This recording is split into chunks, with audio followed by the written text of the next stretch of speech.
یوسف زمانی. شب باز شب اومد و دلم لک زده واسه گرمی عطر لباست، معلومه کجاست حواست. عشق همیشه که روی خوشی نداره، بعضی وقتا نمیذاره نور ماه تو آسمون دووم بیاره. اینا رو گفتم که بدونی ستاره روشن شبام برای من هنوز همونی، برای من هنوز همون جواهر خوشگل و گرونی. کجایی میخوام بیام دنبالت بده بهم نشونی.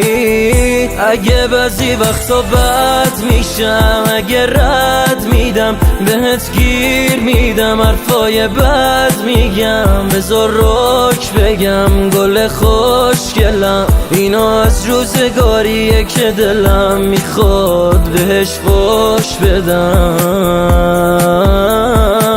مثل درختیم که از این دنیا فقط تبر میخورم.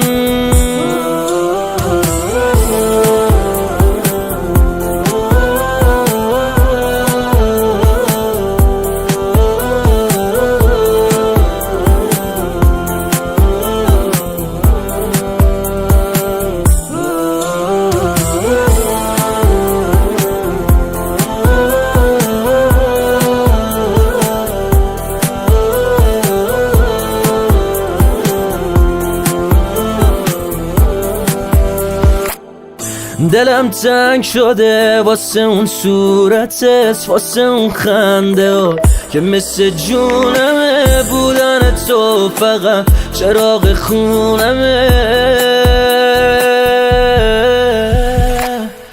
بیا حس کنم زندگیم تازه شه، میخوام عشقمون با هم اندازه شه، از قلب من روش برون وا بشه.